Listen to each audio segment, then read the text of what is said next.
Quando eu começo a lembrar daquele dia, é como se tudo voltasse à minha mente com uma força que machuca por dentro. Eu me chamo Eunice, sou prima dela, cresci junto, compartilhamos infância, segredos, sonhos, e jamais imaginei que a vida dela seria interrompida daquela maneira, de forma tão brutal, por causa de algo que começou como desconfiança, virou obsessão e se transformou em ciúmes doentios. Não foram apenas ciúmes comuns, daqueles que a gente encontra em relações normais. Era algo que crescia em silêncio, que tomava conta da mente dele, que ia se transformando em possessão, em controle, em ódio disfarçado de amor. E eu vi isso acontecer aos poucos, mas nunca pensei que chegaria tão longe. Ele nunca aceitava que ela tivesse amigos, não gostava quando ela falava com alguém, sempre perguntava onde ela estava, com quem estava, o que estava fazendo. Primeiro vinham as perguntas, depois as cobranças, depois as discussões. Ele desconfiava de tudo.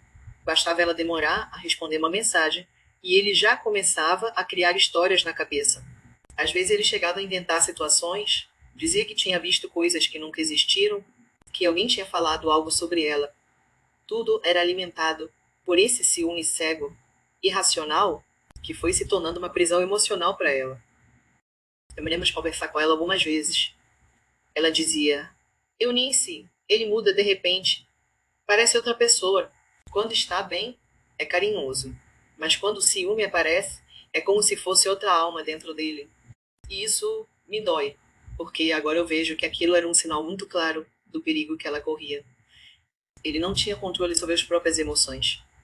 Ele não queria dividir a vida com ela. Ele queria possuí-la, dominá-la, tê-la apenas para si. O ciúme dele era constante, sufocante, pesado. Não era amor, era doença, era obsessão. Conforme o tempo passou, esse comportamento foi piorando. Os olhares dele eram duros, sempre desconfiados.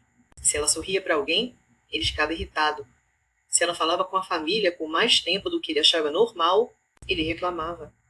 Ele começou a se afastar das pessoas ao mesmo tempo, tentava afastá-la também. Ele não queria que ela tivesse vida própria, amigos, espaço, liberdade. Ele dizia coisas como: se você me ama, você tem que estar comigo o tempo todo. E isso foi destruindo a alegria dela aos poucos. Nos últimos meses, ela estava diferente. O sorriso já não era o mesmo. Ela falava menos, evitava contar as coisas, como se tivesse medo de ser mal interpretada. E, mesmo sem dizer tudo, eu sentia que o ciúme dele estava cada vez mais agressivo. Ela me contou que ele vasculhava o telefone dela, que queria saber com quem ela falava, que já tinha feito cenas em público, discutido com ela na frente de outros. Tudo por causa de ciúmes. Ciúmes sem fundamento, criados pela mente dele, alimentados por insegurança e controle. No dia do acontecimento, o clima já estava tenso. Ele estava diferente, inquieto, ansioso. As pessoas que estavam perto perceberam que ele falava alto, que estava alterado, que parecia tomado por uma mistura de raiva e desespero.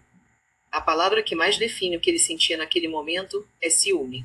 Um ciúme que já não era apenas emoção, mas um estado de espírito, uma perturbação profunda.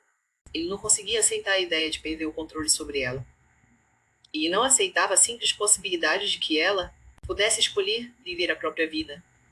Foi nesse contexto que tudo aconteceu. Ele agiu tomado por esse sentimento doentio, por essa obsessão que ele carregava dentro dele. A atitude dele não foi por impulso momentâneo, foi consequência de algo que vinha se acumulando, crescendo, se fortalecendo dentro dele ao longo do tempo. É como se o ciúme tivesse tomado conta de sua mente, obscurecido qualquer raciocínio, apagado qualquer resquício de humanidade que ainda pudesse existir ali. E eu, como prima, como alguém que a amava, sinto uma dor profunda ao pensar que ela perdeu a vida por causa disso. Por causa de um homem incapaz de lidar com os próprios sentimentos. Incapaz de compreender que ninguém pertence a ninguém. O ciúme virou justificativa para o controle, para a agressão emocional, para o desrespeito. E, naquele dia, ele ultrapassou todos os limites possíveis. Ele deixou de ser apenas um homem tomado por insegurança e se tornou alguém capaz de destruir uma vida, uma família inteira, uma história cheia de planos. Quando penso nela, lembro da alegria que ela tinha, da maneira como ela iluminava os ambientes, de como ela era, cheia de sonhos e vontade de viver. Tudo isso foi arrancado por causa de um sentimento que nunca deveria ter tido espaço. O ciúme, quando não é tratado, quando cresce, vira uma força perigosa, capaz de levar pessoas a cometerem atos extremos. E foi isso que aconteceu. O ciúme dele virou fúria, virou obsessão, virou tragédia.